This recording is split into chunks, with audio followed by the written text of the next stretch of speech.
Good evening and welcome to another Thought Leaders Lecture, the innovative series brought to you by Space Center Houston and sponsored by UTMB Health. I am Dr. Matthew Dashow, General Internist, Associate Professor in the Department of Internal Medicine, and Director of Academic Partnerships for the UTMB Center for Global and Community Health. I'm also a jazz saxophonist and a student advisor for several music-related groups on the UTMB campus, including Music in Medicine and the Galveston Healing Arts Orchestra. Tonight, we continue our exploration of the relationship between aerospace and art, looking at how space fuels imagination and sparks creativity.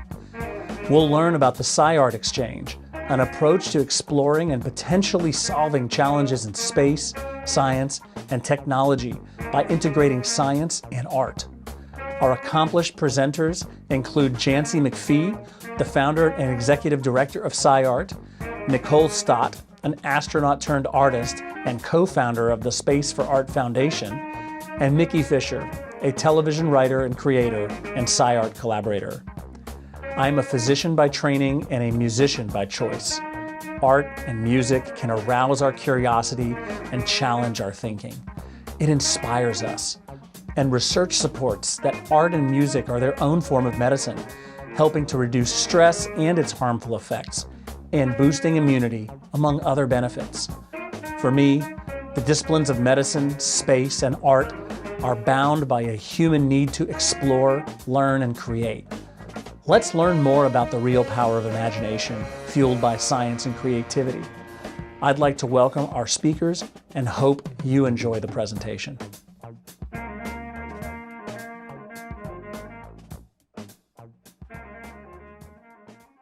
Hello, I'm William T. Harris, President and CEO of Space Center Houston, a dynamic science and space exploration learning destination and nonprofit science center. We also have the privilege of serving as the official visitor center for NASA Johnson Space Center. We share the story of human space exploration, past, present, and future, with more than 1.25 million visitors annually from around the world. Thank you for joining Space Center Houston's Thought Leaders Series program, Art and Science Converging to Further Humanity, presented by University of Texas Medical Branch. Our Thought Leader series features space and science experts from across the country who provide insights and perspectives on space exploration. Space Center Houston offers robust learning experiences that enable you to be part of NASA's mission. In addition to our extensive collections, you can experience new exhibits and live programming, so there's always something new. We invite you to be part of what's happening now in human space exploration. Join Space Center Houston this summer for our first annual Moon to Mars Festival presented by Welby, June 9th through the 12th. The festivity celebrates NASA's Artemis program and the innovations that will help us establish a sustainable human presence on the moon. Guests will get up-close access to cutting-edge technology needed for space exploration missions from NASA and leading companies working with NASA. Enjoy a festival atmosphere with live music, indoor and outdoor activities, and delicious food and beverage provided by Wolfgang Puck Catering. For tickets, visit spacecenter.org.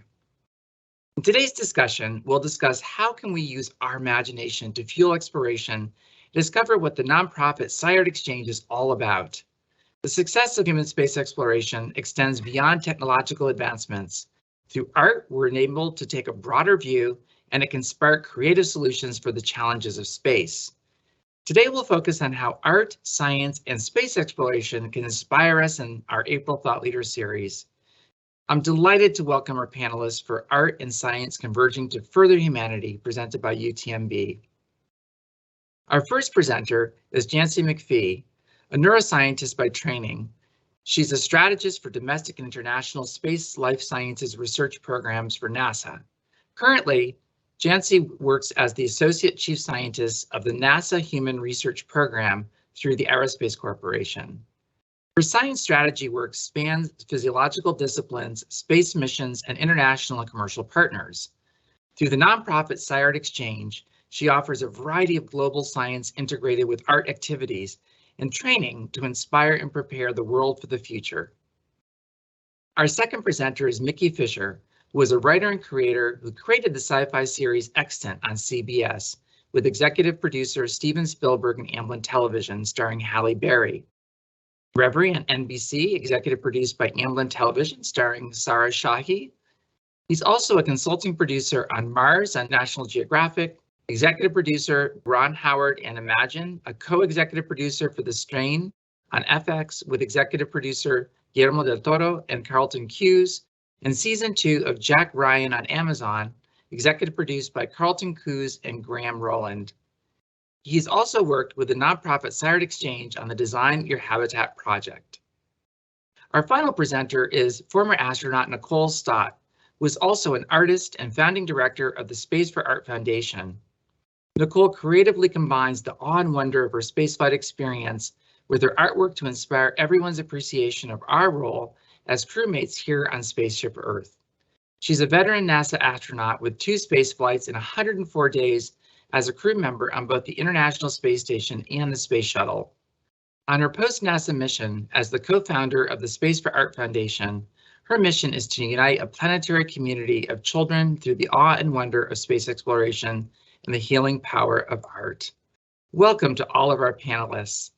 Each will now provide a brief orientation on their background and the scope of their work, and then we're going to launch into some conversation. First, we'll hear from Jancy. Thank you so much, William, for that wonderful introduction. I'm excited to be a part of today's panel. And I will start by telling you a little bit more about who I am and then talk about some of the challenges of space exploration and how art can help with some of those challenges, and then how we came to found our nonprofit SciArt Exchange. So starting with me, I grew up, it was just me and Mom really loved literature and art. So the house was filled with both of those, and all of my hobbies were music and theater. And thanks to some awesome public school teachers, I also came to really love science. But when it came time for me to choose a career, I wanted to do something that integrated all my skills and interests. And I was a little worried if I went down one pathway, I would miss a lot of really cool things going down the other pathway. So I decided to become a neuroscientist, which is a way for me to bring together a lot of my interests. It's the biology of thoughts and emotion and movement and creativity. And I spent 17 years doing cellular and molecular neuroscience research. Then I went to work for NASA Space Life Sciences to do coordinated international research. And as William mentioned, I'm currently the Associate Chief Scientist of the NASA Human Research Program. And my job is to develop and implement science strategies that cross body systems, missions, and all the different kinds of partnerships we have with our international and industry partners. And it's really a fascinating time to be in the space community, supporting a growing diversity of people flying in space. Space has multiple hazards to the human. The 5 types that we worry about are radiation, isolated and confined environments, distance from Earth, altered levels of gravity, so not the same as being on the Earth and not quite the same as what we experience as we are orbiting the planet in the International Space Station, and closed environments requiring advanced life support systems. And these hazards affect humans physically and mentally, and everyone in the NASA Human Research Program works to understand the human risks of these effects and to lessen those risks. NASA currently has astronauts full-time on the ISS in orbit around the Earth, but soon we will be sending astronauts back to the moon to better understand our solar system and to prepare people to go further into space to eventually live and work on Mars. And some of the next few humans to set their feet on the moon will include women and a person of color. So space is indeed for everyone, and it's not just because of NASA. More and more commercial space companies are offering an even broader sector of humanity beyond the typical astronaut the chance to fly in space as tourists, manufacturers, and researchers, really fostering diversity in space. And NASA is working with these companies to support the development of a new space economy and make sure that we're collecting meaningful data from everyone who flies in space so that we get a really broad sense of the effects of space on all kinds of people. Now, there are many challenges of going further into space, and they're not all related to science and technology. We also have challenges related to financial support, political viewpoints, ethics, and more. And it will take some really novel solutions and capabilities from a diverse group of creative problem solvers to address these issues. So solving these challenges will require really good communication, effective teamwork, and creativity. For good communication, we need to consider and provide the story of why and how something is important. It helps us to promote a larger understanding of why it's important and to get more people invested to help with this future space mission of all of us working together as humanity to explore further. And communications is also very much at the basis of teamwork and is especially hard when we try to bring diverse groups of people together to solve problems. Neuroscience and psychology, we know that how we think is also very important. Creative problem solving happens when you make novel connections between your vast array of experiences and knowledge, and then you test your new ideas against reality for value. And we can all actively work to always be more and more creative. Nobody's working at their ultimate potential. And some of the ways to do that are to make sure that your knowledge base is broad and not just specific, but broad. Have as many experiences in your library so that you have more material to be creative with. And to also recognize when you're using habitual patterns for problem solving and learn to use other methods. And lastly, being creative is hard work.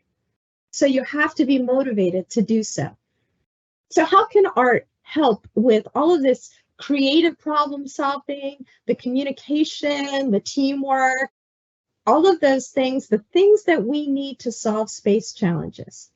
Well, we know that art in multiple forms can help train and relay ideas, thus enhancing communication.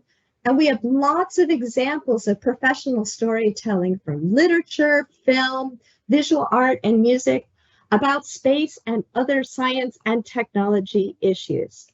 And these artworks affect us in many multi-sensory ways and are really and truly broadly inspiring, communicating the why and the importance of space, and adds passion and sense of value, and really can help present ideas and concepts even before they're real, thus helping to spark creative solutions to challenges. So you can see the second image in the top row is something that has never existed except in the movie 2001: A Space Odyssey. It's a rotating spacecraft.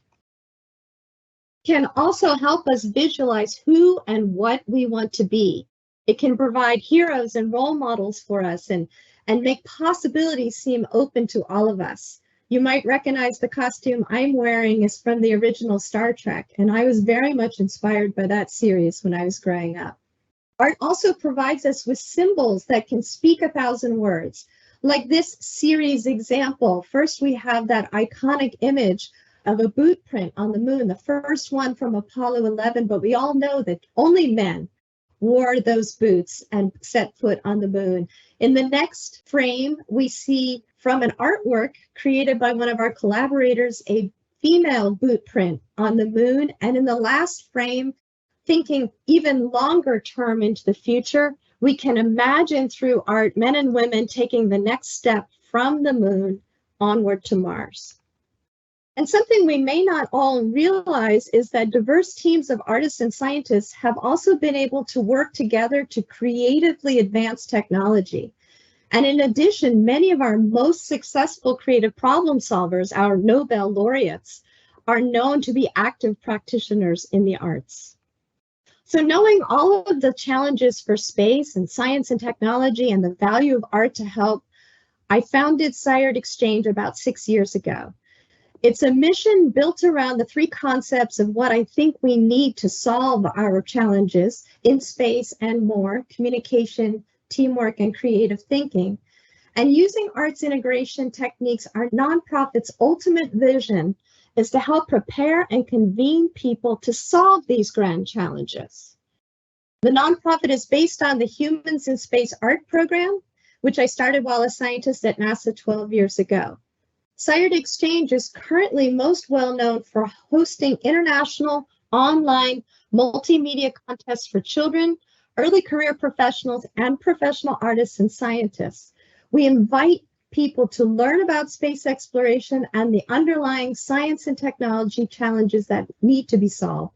And then they relay their visions of the future of space via visual, literary, musical, and video artwork. Then weave the best multimedia art received from the contest into displays and live performances online, in space, and locally worldwide.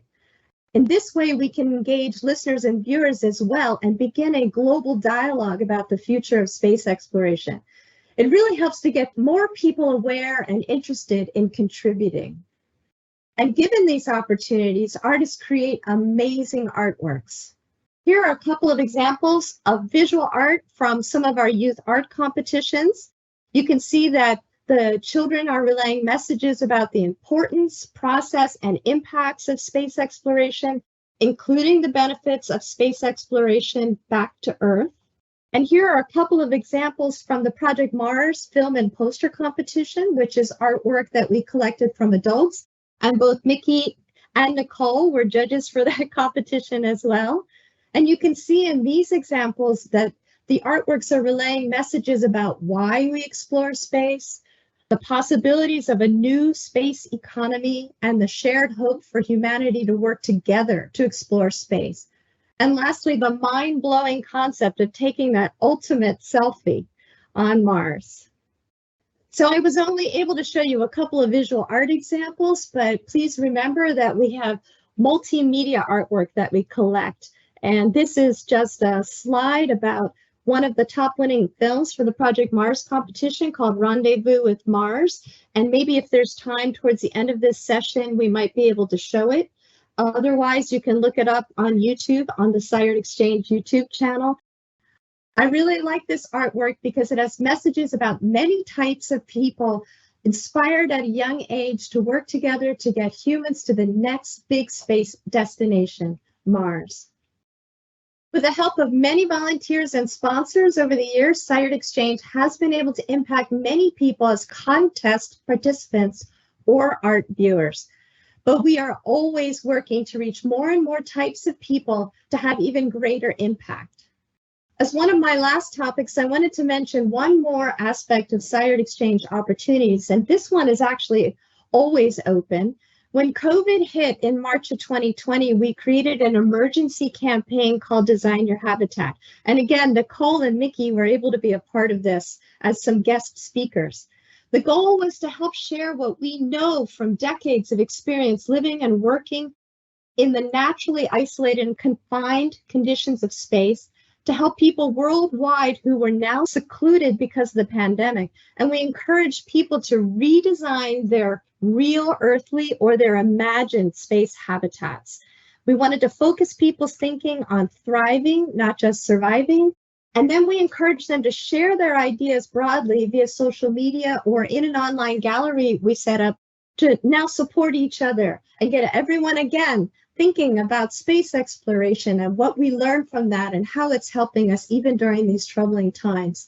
And as I mentioned, the campaigns included video podcasts with astronauts, artists, engineers, fashion designers, and more, all talking about how they work creatively integrating science and engineering with the arts to solve their challenges and how their work connects to space and their tips for thriving in isolation.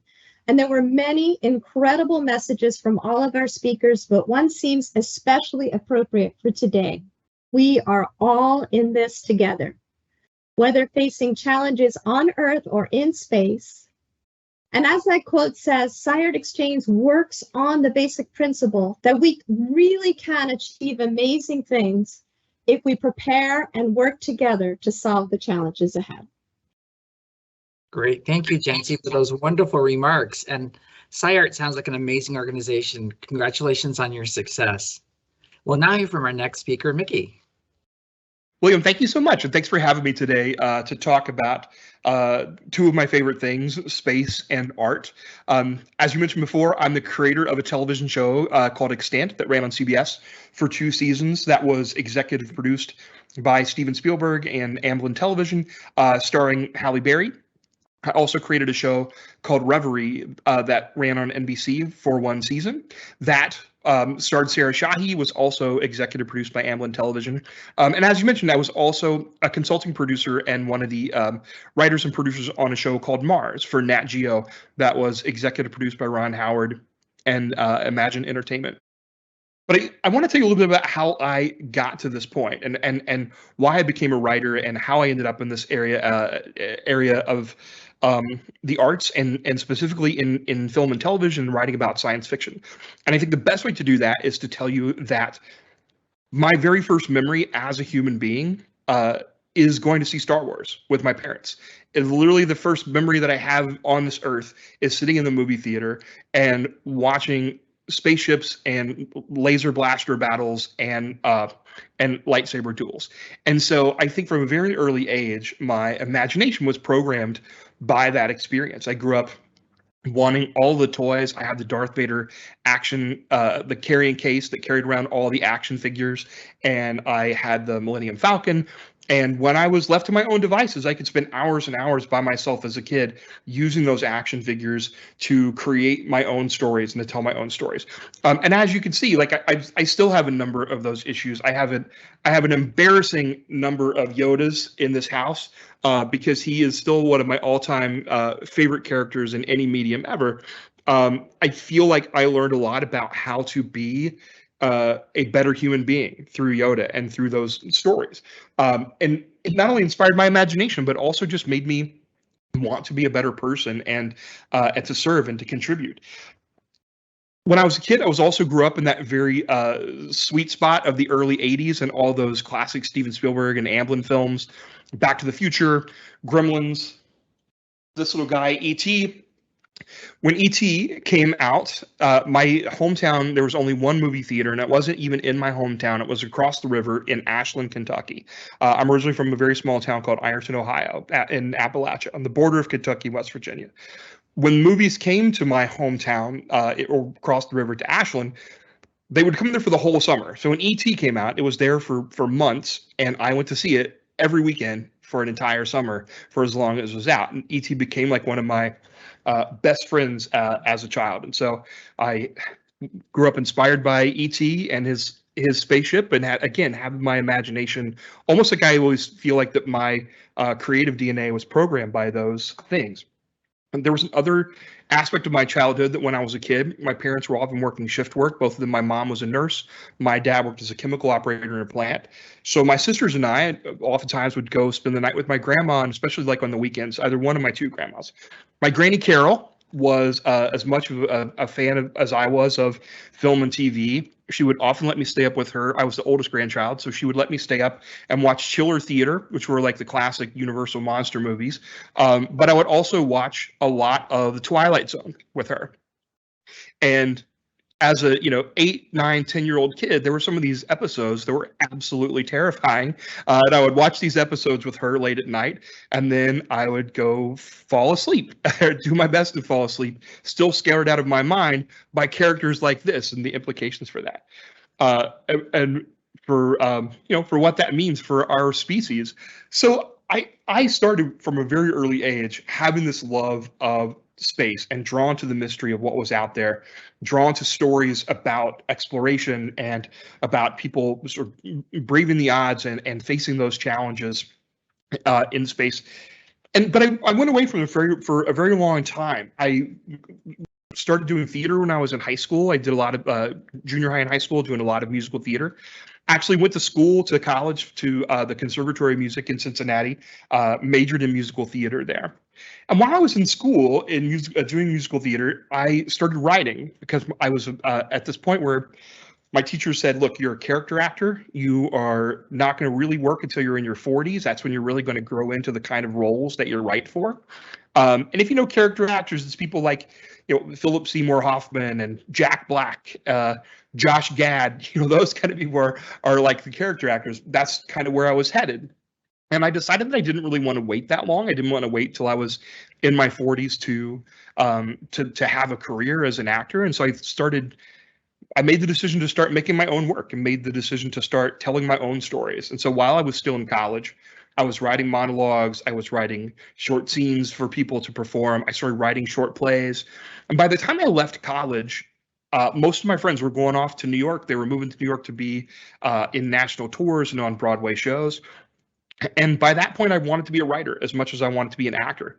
And so I made the decision instead to move to Chicago, where some of my writing heroes were from, and started writing full-length plays and screenplays and starting to learn to tell stories on the page. And they were very different. They weren't science fiction at that point. I was following a lot of advice. Which I think if there are some writers today, aspiring writers who are watching this today, there are often a couple pieces of advice that you get as a writer. I was very much following the first one, which is to write what you know. And so I spent a lot of time doing that. I was writing what I know. I was writing about people that I grew up around. I was writing about my hometown. I started making my own movies. My very first movie was called The King of Irontown. And it was about two brothers who entered a small town boxing contest together. I came to a realization kind of later, about 10, 15 years into doing this, that I was not really writing the kind of thing that I would want to see. And that's the second piece of advice that writers get a lot of times, which is to write the thing that you would really want to watch. And I feel like in my mid-30s, when I finally came back around to this, I finally put those two pieces of advice together. I was writing the things that I knew, but they weren't things that like my life experience. It was the stuff that I believed. It was things about empathy and compassion and the importance of human connection and all this kind of stuff. Family, friendship, being of service to other people, all these things that were important to me as a human being. That's what I knew. But then I was putting it in a container of something that I would really want to watch. And that's when I came back to science fiction. Science fiction is the perfect genre to talk about these things because it can be a Trojan horse to talk about so many things. You can talk about social issues. You could talk about the future of our species, where we're going and what we're heading. You can use it to explore the big questions about what does it mean to be human. And I think that there are different writers come to it from different places. Going back to my hero, Rod Serling, Rod Serling has this quote that a writer's job is to menace the public's consciousness. And if you watch a number of those episodes of The Twilight Zone, you could see that that was very much part of his aim in making that show. Like, he really had something specific to say about who we are and the big issues that were going on in the day. And he used Twilight Zone to talk about that. In fact, that's one of the reasons why he created the show in the first place. There's a very famous interview with Mike Wallace where Mike Wallace asked him, like, why are you moving into this, genre of science fiction and fantasy? Those stories are for children. And, Rod Serling's point was, well, no, because I could talk about racism, I could talk about prejudice, I could talk about injustice. And if I do it through the lens of science fiction, I can entertain people and get them to pay attention. And so there are people who come to it from that point of view, people like Rod Serling. I found myself drawn to, when I came back to science fiction, drawn to the things that inspired me as a kid. I wanted to give that same experience of awe and wonder and inspire people to contemplate those big mysteries. That is the thing that got me going back to it. And also big questions about, like, the future of our species and how technology affects us. For instance, my show Reverie is a show about a company that makes this entirely lifelike, fully realistic, fully immersive virtual reality program that you can design and build the world of your dreams, essentially. And you can plug in, you can go inside the world of your dreams, and you could even recreate lost loved ones and using their social media footprints, using their voicemails, using their pictures, videos, all those kinds of things. You can recreate someone that you lost, someone who maybe passed away. Well, if you can do that, then who would want to come back from that, right? There's a real danger in that for our species. And so that inspired me. That gave me the what if to create that show. And then for Extant, it started with the same sort of what if. Like, what if there was this astronaut who went to space, who was there for a long period of time by herself, came home, discovered that somehow, miraculously, she was pregnant. Meanwhile, back home on Earth, her husband has been working to create this entirely lifelike android child. And the collision of those two things, setting up this much larger epic story about a fight for survival between humans, this new alien entity, and my version of androids, which I call it Humanics, all started with that what if. So again, those are the things that I'm really drawn to as a creator for science fiction, and the things I continue to create and think about today. What I love about being part of this conversation today is that I find space endlessly inspiring. I find those stories about exploration of space the challenges that we're going to face out there. I think for a lot of science fiction writers, that is a great place to explore the big questions. And I think even just as human beings, maybe other people on this talk today, that there are so many people who think that the answers to the big questions are out there. Why are we here? Are we alone in the universe? Where do we go when we die? All those big questions that are at the heart, the sort of essential biggest mysteries of our species are potentially going to be found out there one of these days, maybe far into our future. But I'm also inspired by astronauts, by people like Nicole. What I love about astronauts are they are incredibly driven, highly motivated, highly intelligent, resourceful people. But what I love about them is that they're still human beings, and that in these, solving these impossible challenges and going to Mars, living on Mars in small crews and in small habitats, facing those impossible challenges, we get to see who we are. We get to, and in telling stories like the kinds of stories I like to tell, model those challenges and model potentially like how to be our best selves up there and inspire people along the way. So that's a big part of why I got into this, the kind of stuff that I love to do, the kind of stories I love to tell, and why I'm excited to be part of this conversation today. Thanks for having me. Great. Thank you so much, Mickey. And I love your shows. I've actually had a chance to watch a couple of them. So thank you so much. I appreciate that. Thank you very much. Fantastic work. Great. And our third presenter is Nicole Scott. So I'll turn it over to Nicole. Thank you, William. And I can tell you, I am really happy to be here today. Some of my favorite people on this call, and I'll just share with you, William. I am very thankful for the support that that the work I'm doing. I think the work with SciArt Exchange that we'll be discussing today, and certainly the kinds of things that Mickey has created and inspired us with, come to life so beautifully through Space Center Houston. And it makes me happy to know there's a place like Space Center Houston where people from all over, like you mentioned, can come and really explore themselves, to get to know more of the world around them. Also, this awe and wonder that Mickey mentioned, this idea of how even, I think in the greatest sense, that sci-fi has been brought to life through sci-fact, and getting to experience that in a place like Space Center Houston, I think is a really, really special thing. So thank you for that. And, you're probably going to hear me echo some of the things that Jancy and Mickey have already said, because I think there's some common threads through the experiences that we've had and why we're here together to have this conversation. I sometimes, I still like pinch myself to think that I could even be in this place, have experienced the things I have, and be here today to talk about this stuff. I'm a kid who grew up in a place just up the road from me here where I live now in Florida, frolicking on the beach, but then hanging out a lot of the time with my parents at the local airport where my dad built and flew small airplanes. And like both Mickey and Jancy, I feel like I was really blessed to have parents who just shared what they loved with me, right? And I somehow was able through that to discover the things I'm really passionate about. And I think at the same time, also discover things that I didn't want really to have anything to do with as well. And I think that's equally as important. But I think you need to be put in these places or have experiences shared with you where you can figure that out for yourself. And so I was really fortunate to discover that I loved flying. I wanted to know how things fly. When I was in high school, I don't know that I even had considered whether I would be going to college or not. It didn't seem like it wasn't like this natural path for me.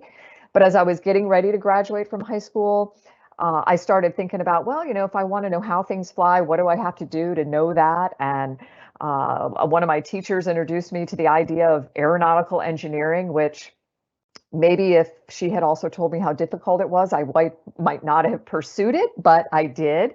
And that took me off to university to study how airplanes fly. And man, if you want to know how airplanes fly, why would you not want to know how rocket ships fly? And again, as a Florida girl, I was right up the road from the Kennedy Space Center. And when I graduated from high school was when the space shuttle program was just getting started. when I graduated from college, and yes, if you do the math, you'll figure out I took the long route through college.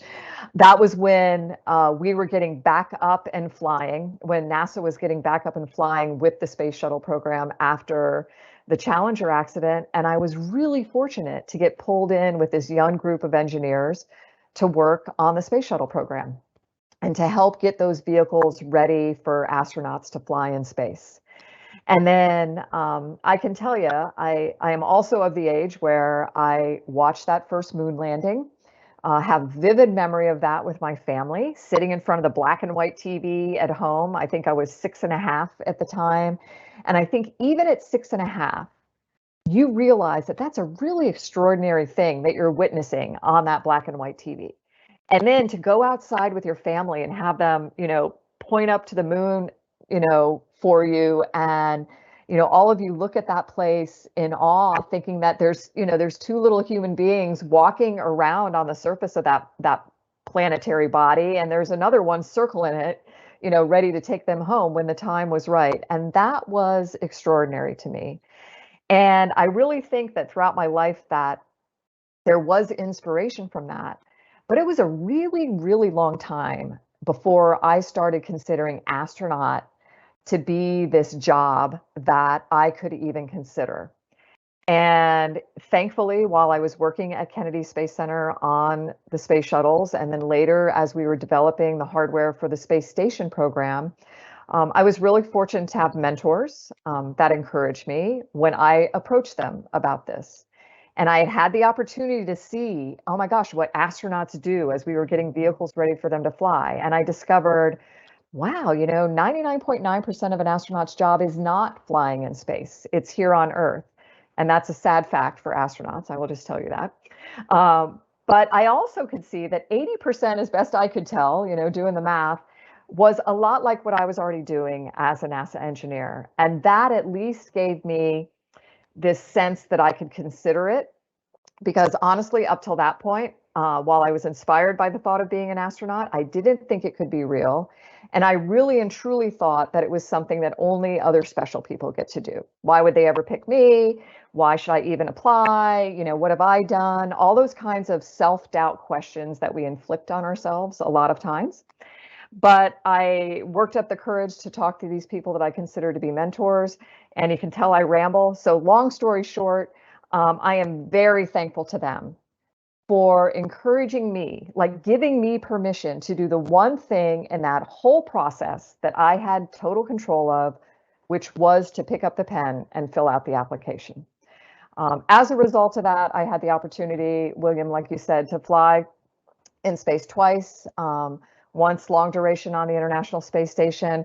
Second flight was the final flight of the Space Shuttle Discovery, where we went back to the station, but we were only there for 2 weeks. And I can tell you, while I will never complain about those 2 weeks in space, it was not long enough. And they literally, there's video of Steve Lindsay like swiping me in, through the hatch to the shuttle, where they kind of had to pull my clawing hands off the hatch to get me back to bring me home. It is a fantastic experience. And I wish that anybody who wants to would have the chance to do that.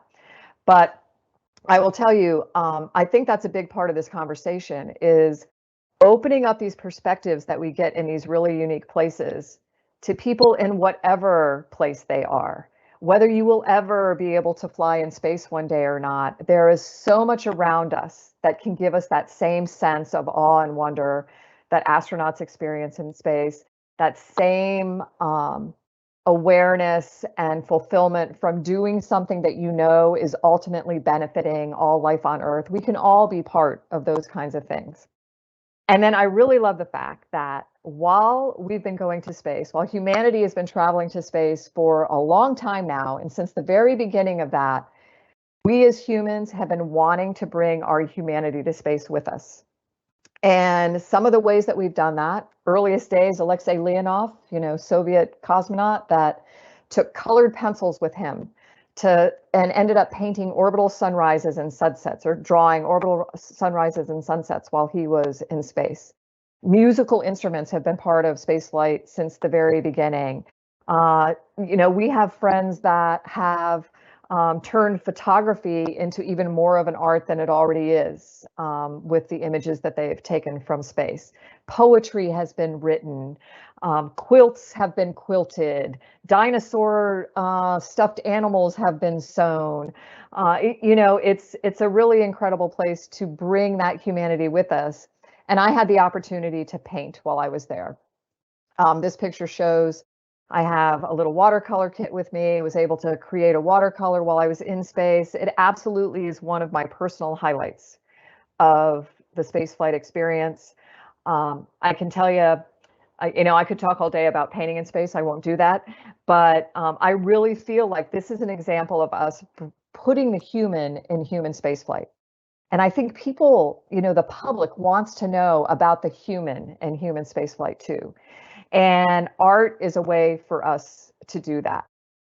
In having this chance to paint in space, and Jancy, you might slap me. I've pulled out a couple pictures that, from our time together. But, Jancy and I met first when, from within the astronaut office. I mean, I feel like we're family in that way as well. Jancy's husband, Stan, is a NASA astronaut as well. I know he'll probably kill me for mentioning that. But what that allowed me to do was to meet Jancy and to discover that she was not only an incredible neuroscientist person like she described, and she not only now continues to do this, this work with humans and the research and the science that we need to know about while we're in space and how we bring that back to Earth, but she has, brought this love of science and art together. And even before SciArt Exchange was created, Jancy and I were talking about developing these ideas about how science and art could come together. And she had created this wonderful program already while she was doing all this science stuff and working in parallel with it, called Human in Space Art. And I was really, really fortunate along the way to participate in some of those programs. And then I feel like, hopefully lifting her up a little bit and being at her side while SciArt Exchange came to life. Very, very thankful for that. And I'm very thankful that it allowed me to meet, these really incredibly talented, creative people like McPhee, who's with us today as well, who bring a totally different perspective and interesting look at this same kind of thing of science and art coming together.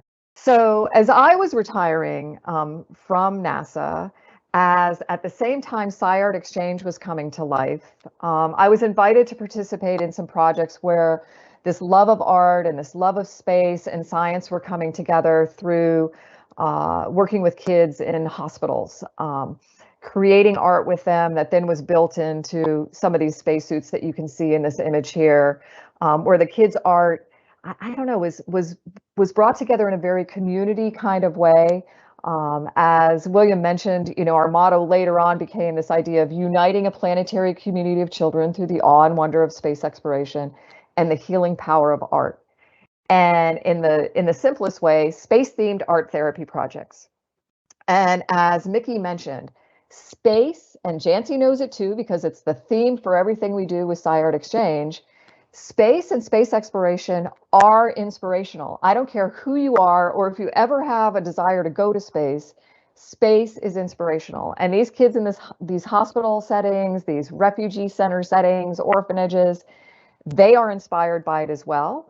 And I have been in awe and humbled by the way these kinds of projects and what's happening with SciArt Exchange as well, when these young folks and young adults and people come together to think about the inspiration of space and then create in parallel with it, can really help us not only find the solutions to these challenging problems that we have, but transcend some of the challenge that each of these people as individuals are experiencing as well, and allow them to sit up straighter, feel stronger, and think about their own future outside of that place through this inspiration of space and bringing the creativity together with it as well. And so I'm really thankful that all of these worlds have come together for me. I know I'm on my next mission in life. I know that I got to go to space and do the things I did to be able to come back to Earth and work on these projects where we're bringing space and science and art together. And I really love that the work that I help with, and am very grateful to help with SciArt Exchange, can also come together with the work for, with the Space for Art Foundation.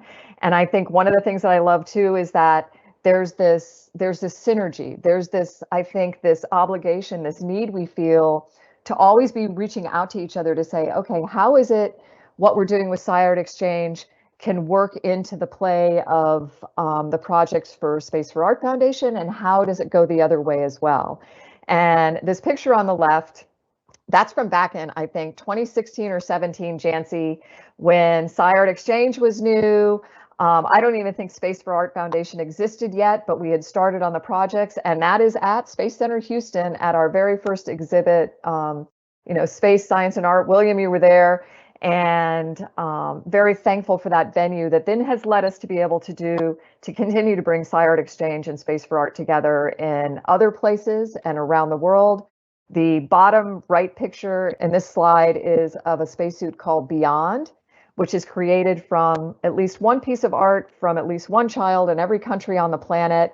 And SciArt Exchange kids are incorporated into that as well. And that was at the COP26 event late last year in Glasgow, Scotland. There's messaging that can come through this intersection between science and art. I think just like McPhee was saying, through, fantastical kinds of things that allow us to be part of the conversation and part of the solution for some of our most incredible challenges that we have here on Earth.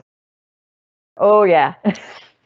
So I show this picture that, if you can't tell, that's Jancy on the far left. I am clapping my hand over her eyes there. We are goofing around like we always do.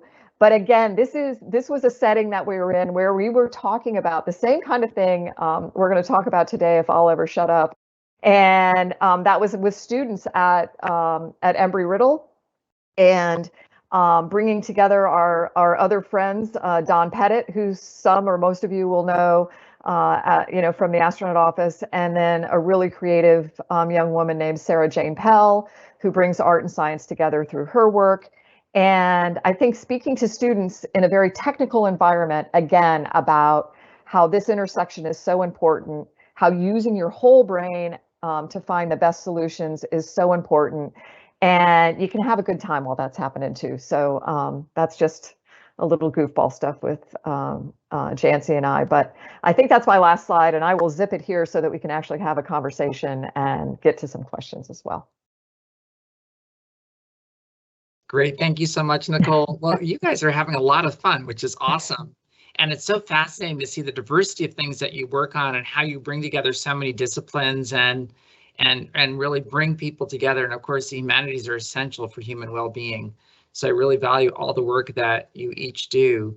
So I'm curious, and you each have addressed this a little bit, but creating art is a very subjective process, right? It's things inspire you. And so I'm wondering if you each could just share a little bit about what are the things that inspire you in life when you are conceptualizing something. You all work in different mediums. What inspires you? Where do you draw your inspiration from to do what you were doing artistically? So ironically, I'm dreadful at visual art, which is one of the things that, Nicole is an expert at. What I find affects me most dramatically is music. I can completely transform myself. I can become sad, or I can become elated. And with that is all the movement, because I'm actually a mover. I'm trying very hard not to move constantly for this show, but I am a mover, and that's just who I am. I'm very theatrical. So for me, music is the most important medium, and it is actually one of the main reasons why SciArt Exchange is multimedia, because I want to give everybody an opportunity to work in the format that tells stories the best for them, and because everyone responds to a different format. So both Nicole and Nikki were talking about being inspired and having great educators in their past. Well, every child, every adult is educated effectively through different kinds of formats, doing, listening, watching. And so it's important to have multi formats available. And so for me personally, it's music. And Mickey, how about for you? You know, I find that it comes from everywhere. Jancy, we talked a little bit about this in an earlier call, but I am a true believer in the idea that creativity is just the ability to connect disparate things and, you know, things that are seemingly unconnected and putting those pieces together. And so I find, like, you know, for me, like, if I have a creative process, the first part of that is just taking in a lot of stimuli. I just reading a lot and watching a lot of things, listening to a lot of music, listening to podcasts and reading books and fiction, nonfiction, all these kind of things. Even just taking my dog for a walk in the morning. There are things that I'll see that will inspire me. And it all kind of goes into my subconscious and then gets filtered out into notebooks and notes app on my phone if I don't have a notebook handy with me. And eventually at a certain point, two of those things will connect. I'll start to play that what if game with something like that. So for instance, there's in our neighborhood, I'll give you an example, walking my dog. There are a number of those like little free libraries that exist in my neighborhood where people have built those little boxes and they have tons of books in them and things like that.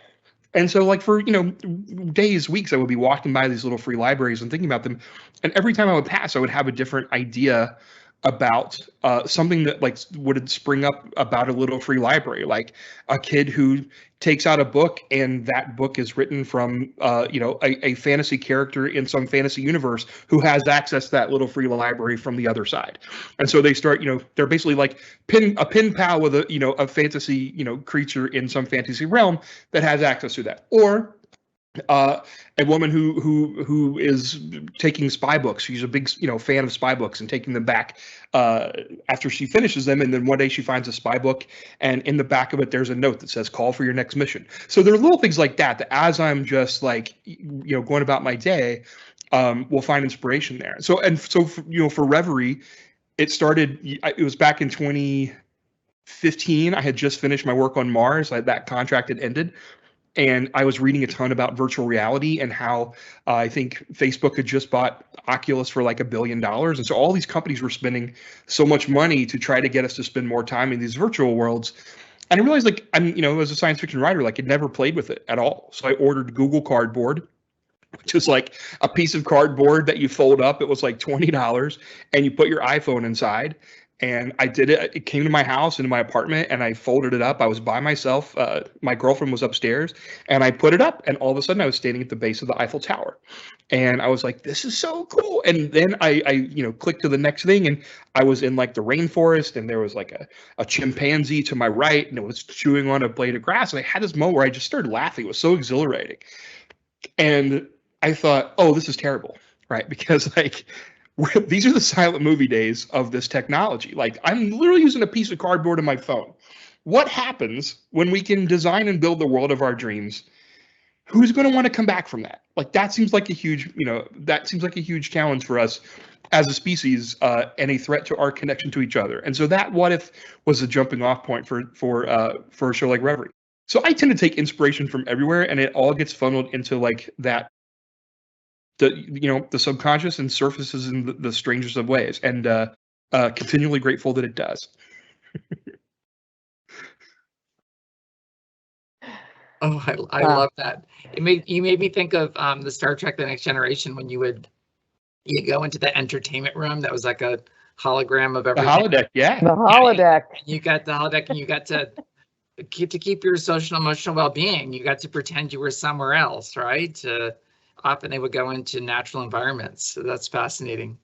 Not to go off on a tangent here, but we were having an earlier conversation about food and in space and the future of that and what that might look like on those long missions. And I was thinking about the holodeck and that experience of like, well, could you put yourself in like the pizza parlor of your youth and have that, just being there visually and having that sensory experience? What would that change in terms of, if you are eating, Nicole, as you were saying, like a sponge, a pizza flavored sponge, but if you were in a pizza parlor of your youth, maybe it makes it taste a little more like pizza and feel like the real thing. Yeah, well, absolutely. In a previous conversation, we also talked about all things that you might miss on Earth. Can we all have like a little hood or something, and we can just immerse ourselves in the rainforest, or having the waves rolling up on the beach, just using virtual reality, especially on the super long trips to Mars. You know, can we get at the things that we're missing? So I think that's really cool. No, it actually is very interesting. I will mention that there is an experiment on the current mission of Axiom 1. And there's a company here in Houston that's created it that actually is using a augmented reality so that an astronaut on station can be sitting with his or her family on Earth having dinner and real time. And so there is an image of that person as kind of a hologram image at the table, and you're actually with them virtually. This is being tested right now, so it's not too far off into the future. That's amazing. Yeah. Yes. Well, Nicole, I want to turn to you and what inspires you? Yeah, well, I'm going to follow on with that a little bit because my whole vision of what this kind of psychological support, behavioral support, you know, for crews that are going off Earth in a way where Earth won't look like Earth out the window anymore. And it's going to be a relatively, when we talk about the station is ginormous compared to what these crews are going to experience on these months-long journeys to Mars. And I really think, I think we have an obligation to figure out how you implement the holodeck, you know, for these people. And, you know, I know as humans, we can make that happen, but we could survive this trip without it. But I think we really, for the overall well-being of the humanity there, we should be implementing something like that for sure. That would include stuff like that pizza parlor, I think, Mickey, and it would include these other experiences of nature, as it should, and it would include our own creative outlets as well, right? The opportunity to paint somehow through that, or to play music, or, you know, whatever it might be, should be available as well. But not to steal your answer, Mickey, but for me, I think everything is the inspiration. I tend to, for my own art, and I would say this, like, before flying in space and the art that I did, it was primarily inspired by nature, the environment around me, you know, something beautiful that I'd seen, flowers or water or, you know, beachy kinds of scenes, whatever that might be. And even beyond just painting or drawing, it was, I love woodworking. And so if I was I would make these decorative boxes for, you know, just as gifts and things. And I always tried to find this like wooden trim or wooden accents that were inspired by nature in some way, just to incorporate into those boxes. And I can tell you now, since flying in space, that has continued, but the inspiration is endless, honestly, of the pictures that I was able to take of Earth from space, and those patterns and colors, and just, you know, Earth as art itself is what is the greatest inspiration for me in my own personal artwork. So I have a disadvantage of having gone first because I'm not sure that I really answered the question. But I wanted to do a little go back here, you know, just to be fair. So I think that I have a lot of agreement with both of you that there's an incredible inspiration from nature and that environment. And again, that underscores that need for how are we going to replace that capability, that inspiration for people who are in strange new worlds or en route to another world. You know, again, the waves on the beach, there's nothing more exciting for me than climbing a mountain and getting to the top and having this amazing 360 vista. But I will also say that another thing that inspires me actually is people, because I really love to connect people. I love to connect things. I'm a connector. I'm a draw the lines kind of person. I wonder if this person should talk to this person or have this experience or whatever. So I think that those are some of the things that are my passions and thus my inspirations as well. Great. Well, I love those answers. And I think it is so true. We need nature. You know, nature really nurtures us, right? And I think that's one of the values of art too, because it kind of ties to something core within us, and it resonates with everyone in different ways.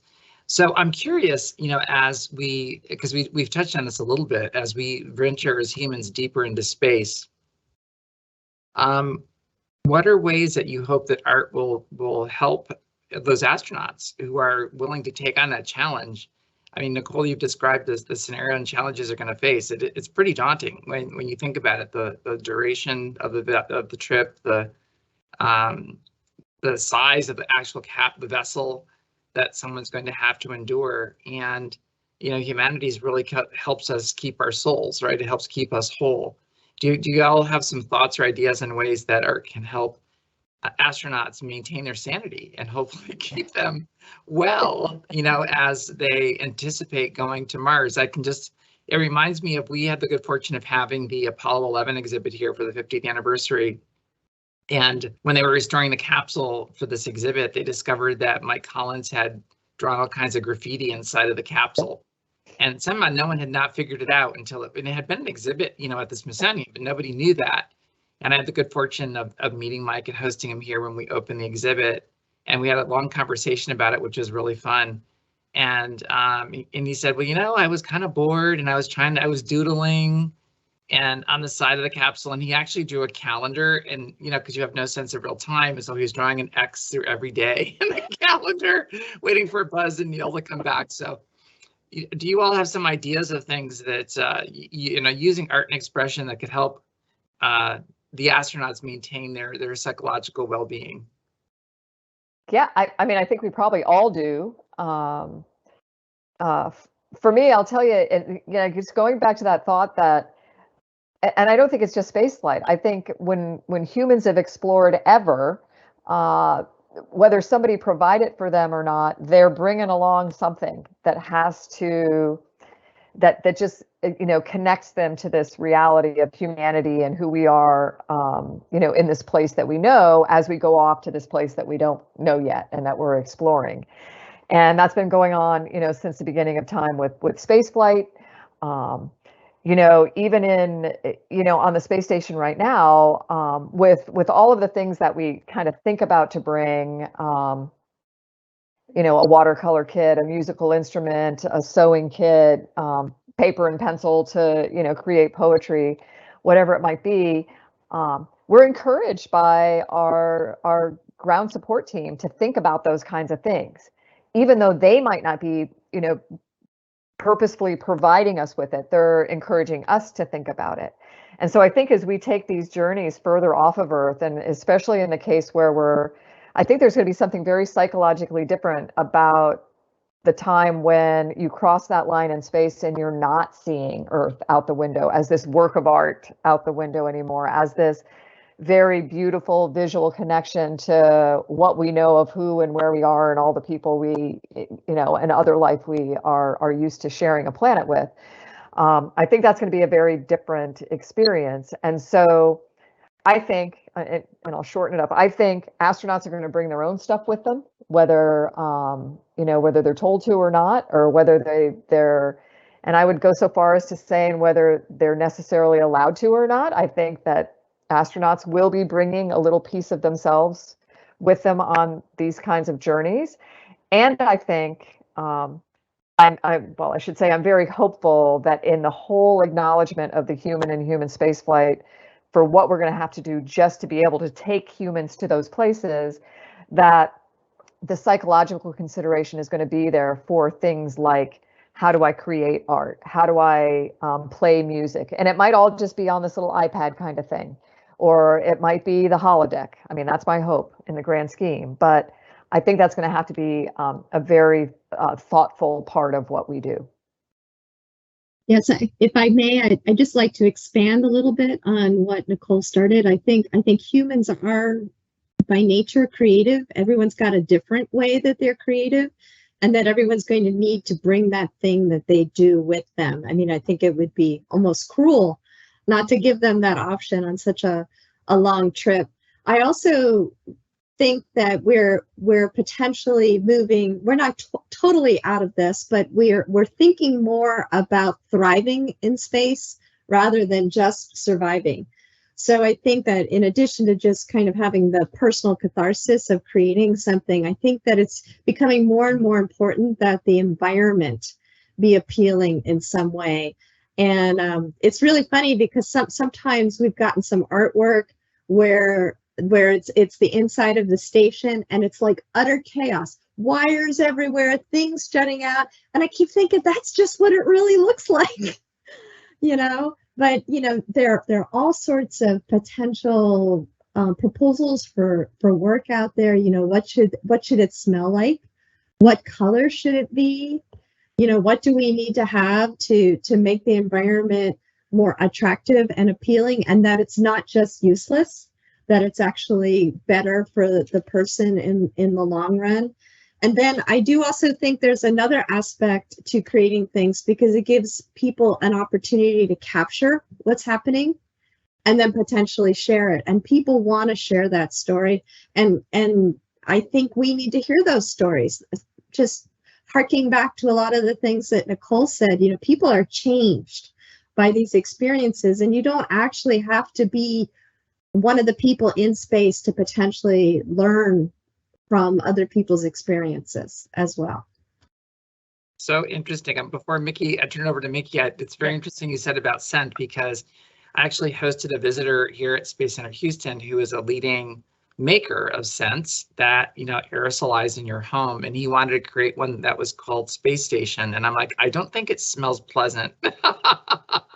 I'm just gonna, I'm gonna step on you, Mickey, because I'll tell you, I've smelled a couple of these things where I think there's a perfume out there now that's supposed to be like the smell of space, and it's not that it's bad inside of the space station. I mean, the smells you usually smell are those of human creation in one way or another, your dirty gym clothes or feet or whatever it might be. But I mean, we deal with that as well. But I mean, the whole idea of this, it's not an artificial environment, right?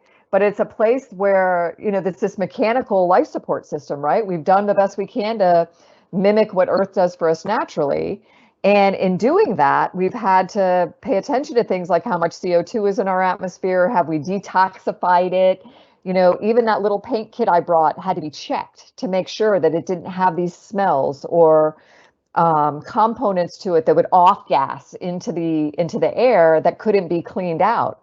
So the idea of smell and is one that is a huge consideration, because anywhere we go to Mars, it's not like this paradise waiting for us. We're basically going to have to create a spaceship there, right? And so all of these same kind of considerations are going to be there. And right now, the rule of law is you don't bring anything that has a scent. You don't wear scented lotion, you don't have scented hair, shampoo, none of that, because first of all, you don't know how it'll bother one of your crewmates, and it's likely to have a component that we can't clean out of the air. And and color, I'll just throw this one in. There was a time where I guess the NASA folks, and Jancy, you might be aware of this too, did a whole study on what colors the inside of the module should be. And there were going to be a lot of colors inside the different modules. They got away with it on one, which was node 1, which is the salmon colored interior. It's, if any astronaut is asked, what would you change on the station? What would you redecorate? It would be to get rid of those salmon colored walls and just give us the blank canvas to decorate. I mean, I can see us in some place, there's going to be some really cool mural, graffiti going on in tribute to Michael Collins, because that's just what we want. You want to bring yourself to it. You don't want somebody predisposing that you need the psych ward salmon to keep you, comfortable up there. Well, sometimes green can also be qualified. Yeah, no, the mint, kind of the mint color was one they were thinking about. There was another weird blue, and I just can't imagine it like this rainbow of colors up there. It would be. And then just to throw out, Mickey, just in light of the creativity that you have, like with the films and the sci-fi and all that, I get asked a lot what my favorite movie was, space movie. One of them is Rocket Man. And have you ever seen that scene? He ends up awake all on his own, and you find the paints, you find the creative tools to do something. I mean, he did like Sistine Chapel with the food, food all over the spacecraft. But I think those kinds of things are going to happen too. We're going to use what we have. Sorry for rambling. No, it's very. What I love about that is that I think that there's a default, I think, for people like me to when you're writing these things and you're creating these things and you're talking to production designers and you're communicating this vision. For instance, on X, and it was very much like we wanted to make it look as real as possible, right? So you kind of default to what's already been done, and things do kind of look gray and green, or there's a lot of sort of flat, flat silver and steel, like that kind of stuff, right? But there hasn't been a lot of I haven't seen a lot of movies and television are really thinking like what would be the best colors. Psychologically, the best colors for an astronaut's mental health up there too, and why not have some pastel walls and corridors and things like that, things that are more soothing, or like you're saying, Nicole, too, just space like it. At Pixar, they have this wall at Pixar that anybody can write, ideas and notes on the current projects and things, and that they're saying like a good idea can come from anywhere. So it's like whether you're working on the project or you are on something else, like you can walk by and leave notes and things like that too. And I think that having an open space like that for each astronaut who passes through there to add their creativity, to add their own colors, to add their cultures, a diversity of backgrounds and religions and all those kind of things too, and have create this living piece of art. I would imagine at a certain point the meter tips the other way, where it starts to feel like you're in it's like too much and you're in an asylum. But I would think that like up to a certain point that can be really inspiring and cool, and it's something that I haven't seen yet on in film or TV. I'm making notes as we talk about this for the next the next piece. I'm sorry to interrupt, but it's really funny because in a previous interview that I did not that long ago, somebody actually was asking me what's my favorite kind of art, and it's tricky because it's such a personal choice and such a subjective thing, and what she was trying to do was to get at what kind of art would you want to be in your spacecraft, and would you want to have any art in your spacecraft. And I was thinking, art can be really, really interesting, but you may not want to live with certain styles of art on your walls. They can be fascinating but maybe disturbing. So I think the tricky thing with your model is those murals, we'd need to be able to erase them and put up a new one, so it'd be a constantly renewed artwork. And that would be pretty cool. I think we should look into implementing that right now. Wow. What an amazing conversation. Thank you so much to our three panelists, Nicole, McPhee, and Jancy. You provided such great perspectives on how art inspires us, how art motivates us, and is really essential to maintain our humanity. We're so thrilled to have all of you join us here today, and we encourage you all to follow Space Center Houston at spacecenter.org to learn more about our programs. And as Jancy mentioned during her presentation, we're going to close out this session showing you the special Rendezvous with Mars feature that was a winner in the SciArt competition with NASA. We look forward to seeing you at a future program, and enjoy the film.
for repeat?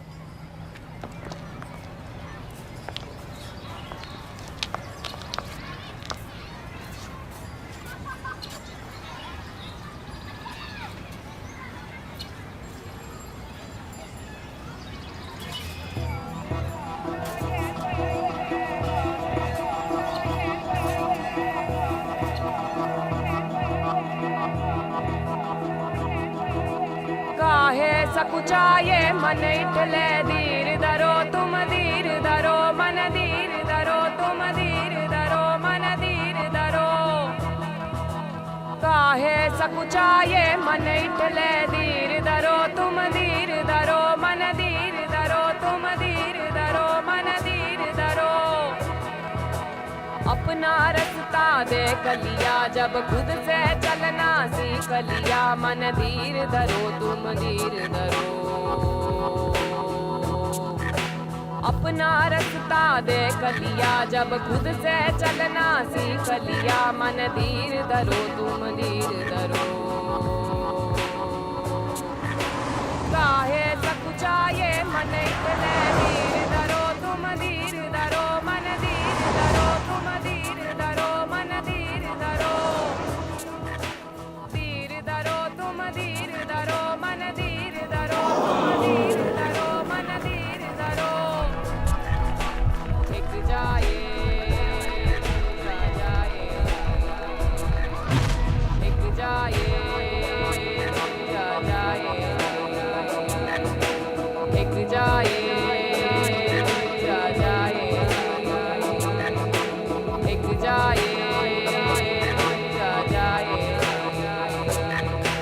एक जाए